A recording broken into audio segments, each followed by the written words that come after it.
Hey everyone, this is Chad Owen with Seven Figure Annuity Sales Podcast. I am with Caleb North, and finally he has a decent shirt on. It's. Oh, you like this one? It is. It's pretty good. It looks like you're ready to go golfing, but it does look pretty good. Oh, I wish I had time to golf today. That'd be fun. You still have to fix the whole, what's coming out of the shirt forward. Well, that's beyond repair. You gotta fix that. That needs a lot of help. That's beyond repair. But yeah, we're going to make this one fairly quick today. But one of the things I've had a hard time doing is the bane of my existence this year has been getting people to do what I pay them to do, having to babysit them. And yeah, Caleb, I'm talking about you. No, it's everybody outside. It's tying up so much time. But I think from realtors to bankers that just do your stinking job. And I'm paying you to do something.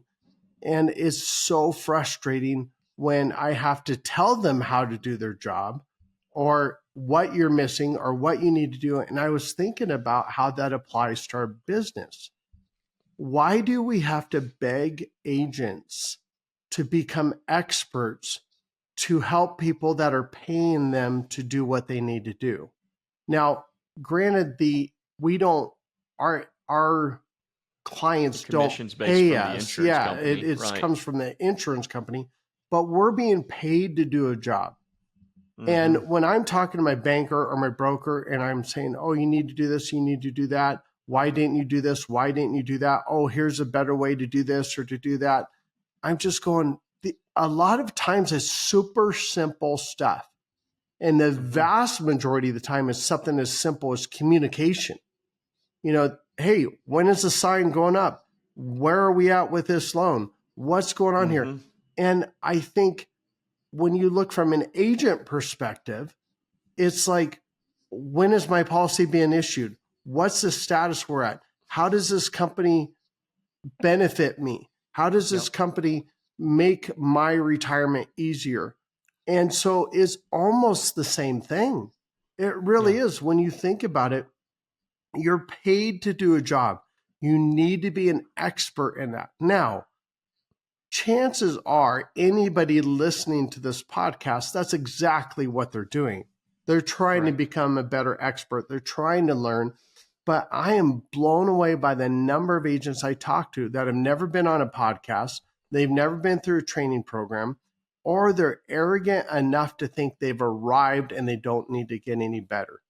And they may not come out and say that, but they do that by their complacency. So if you don't continually try to get better, if you don't continually try to learn, then you are subconsciously saying, I'm good enough. I don't need any more training. I'm the maximum amount I can be for my client. Or you're just plain lazy, or both. Because you and I know, Caleb, how much time do we spend a week or a day for that matter learning our industry, constantly trying to be better and better and better. And man, you probably run into that more than I do because you talk with more agents. I do. And it's funny that that's what you bring up. We didn't talk about like what we individually had kind of planned for this week's episode. And now that we're kind of doing a weekly recap, like what's gone on in the week and what are some things that have stood out to us and we've noticed. What I was planning to talk about today is how often it seems agents will rely on their marketing organization to do half of their job for them. And where I really wanted to kind of encourage agents and push agents too is the realization that you can work with the insurance companies directly. Yeah. It's better to do that. It's better to do that. I agree. Because it helps your IMO out a lot. No, forget the IMO. Forget the IMO. I have direct contacts with actual new business people, with people, product knowledge people. I have direct contacts. Why? I am incredibly deliberate on talking with people in new business, talking with people in new products. And when I call, we have fun talking. And so when something, and I get this comment all the time, hey, you know what? I'm not supposed to tell you this yet, but hey, we got a new product. This is what's coming out. This is what we expect it to do. Or, hey, we got a product in the works. You know what you want to talk to one of the the product creators and give some of your input into that. I have great relationships with people in the insurance companies because I take the time to talk to them. Yes. And those relationships go a long way for you. I've gotten cases through suitability because I explained and they know who I am, why I did what I did, that most people would never get through. But they know, I know Chad. I know he always has what's best out for them. I know he did a thorough fact finder. I know he knows all the information about his clients. I know he knows all the information about the product and what it will do. You know what? Let's let this one go through. And most people would not get that case through. It's like the old saying, only put 50% of someone's money into an annuity. Who said that? There is no rule that says you have to put 50% of your money. You can't go more than that. Nobody does. You need to do a complete and full fact finder, making sure they have plenty of money in reserves if an emergency comes up, and they have plenty of income coming over their expenses. That's what you need to have. I remember a case I got 90% of the money put through to an annuity because this person still had hundreds of thousands of dollars available in emergency funds. They had way more enough income based off of pensions and Social Security. Well, then, Chad, why did you do so much in an income rider? Because that literally was their vacation fund and their grandkid fund. Like, they knew no matter what, for the rest of their life, they would never need to go, oh, the market tanked, I can't go on vacation with the kids and the grandkids. They knew that would cover them for the rest of their life. Or we know Texas, God bless Texas, but holy cow, their property taxes are straight from the pit of hell. It's like, it just is insane, because I have clients that use an annuity to pay their property taxes every single year. And so it's, when you think about this, that relationship you have with your insurance company, I'm not just saying the FMO, I'm saying with the insurance company, is so important. But that takes energy, that takes effort, that takes intention. And we are paid to do a job. Well, let's just do this. We're paid by the insurance company to do a job, right? So what does the insurance company generally want us to do? They want to make sure we're picking the right product for the right situation. Now you could write good, clean business. Write good, clean business. That, because if you don't, they end up paying the price for it. So I guess I didn't mean to go off on this kind of a tangent, but we need to be experts. And this is the way I look at it. An ER doctor is kind of a unique creature, because an ER doctor, literally, they've got to know everything instantly right away, because a traumatic situation could come in at any moment. And they need to have the knowledge to be able to assess the immediate way to save this person's life. Now, a lot of times, like, okay, this person needs to go into surgery, send them off to Dr. So-and-so, someone who's specialized in that area of trauma. But when I did my EMT school, I realized that I had to have so much knowledge in immediate protection of life. So if I came up on an accident, I had to make sure this guy needs C-spine. He needs to have his neck protected. He got whacked really hard in the head. This guy's bleeding out right here, tourniquet over here.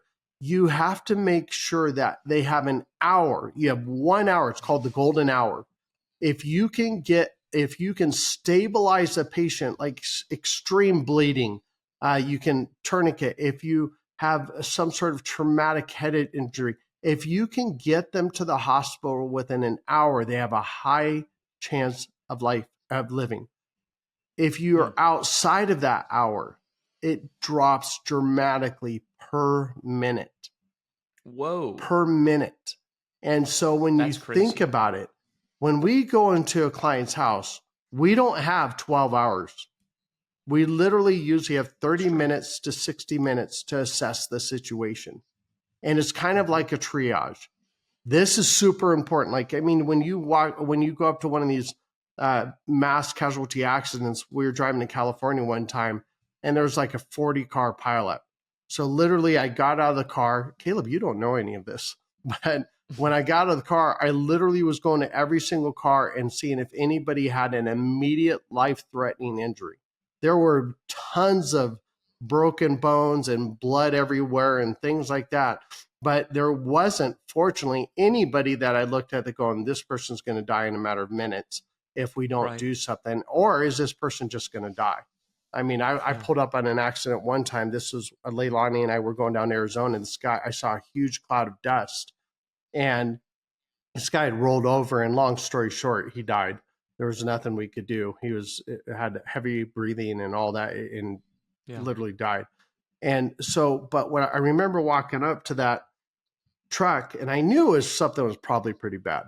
But in that instant, I had to assess it. And I think about our first 10 minutes of fact finding is literally triage. What is the most important thing that could cause them not to have a super successful retirement?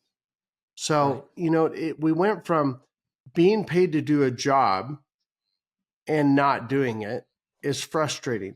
But the more you get into it, now I can go into a client situation and I can literally almost instantly assess what the problems are and figure it out. It's because I'm paid to do a job by the insurance company. Yeah, and I think for me, Chad, what I would be encouraging an agent to do is take initiative. Yes. For example, I had 3 instances this week where agents were reaching out to me to do specific things that they have full access to do. Hey, now, leave me alone. Leave me alone. No, not you. So here's the thing.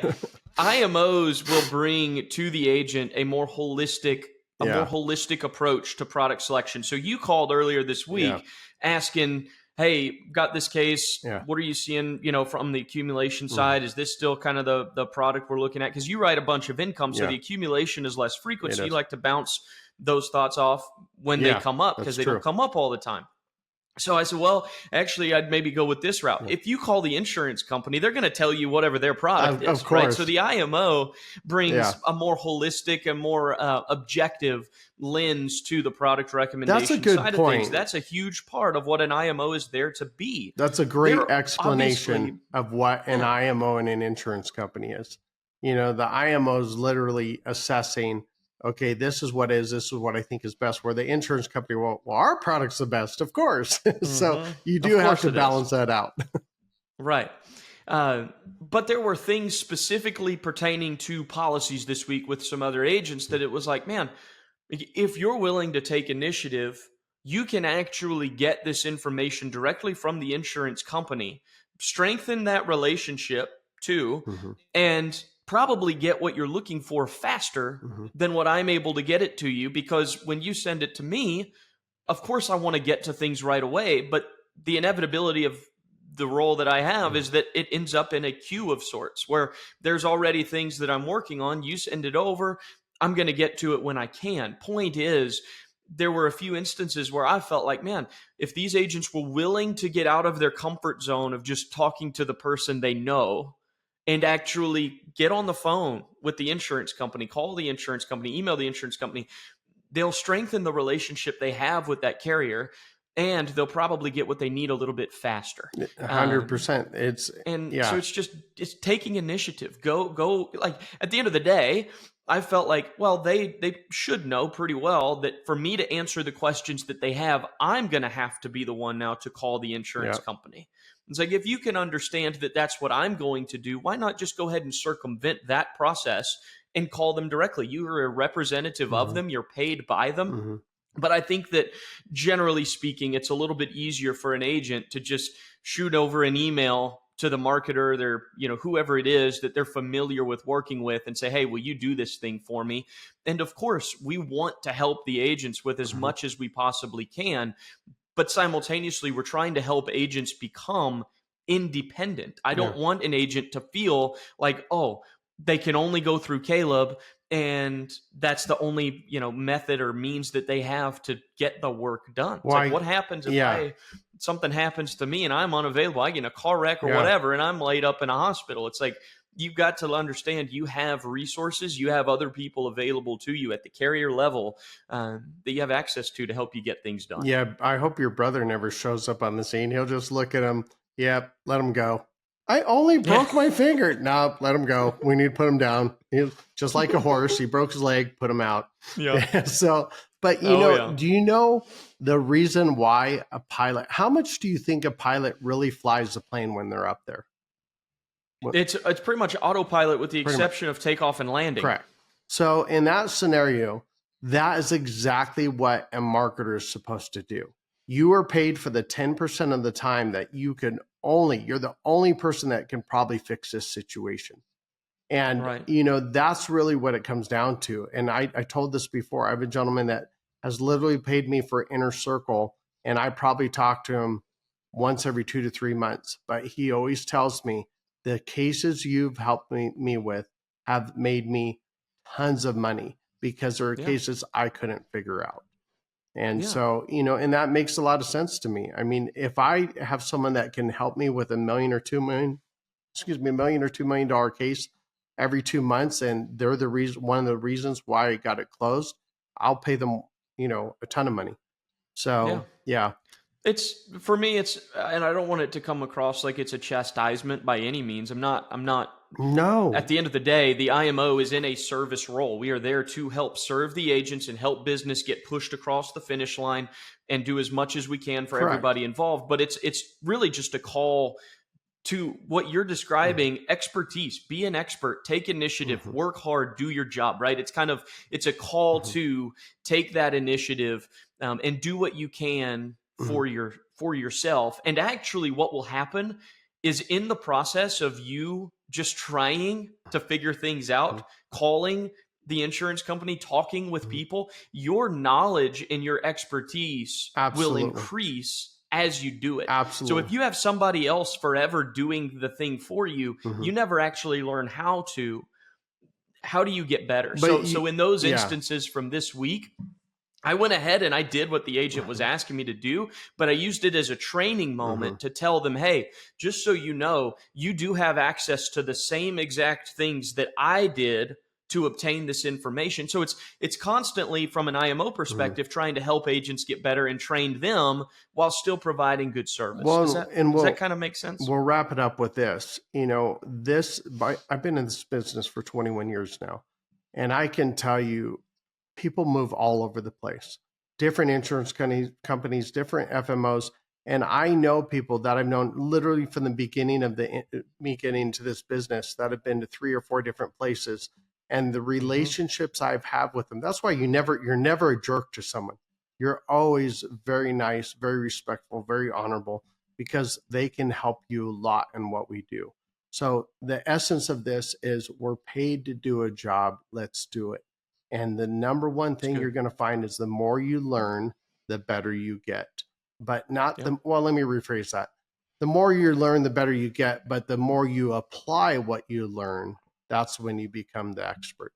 So I hope this helps you guys. You have a great day. And of course, happy selling.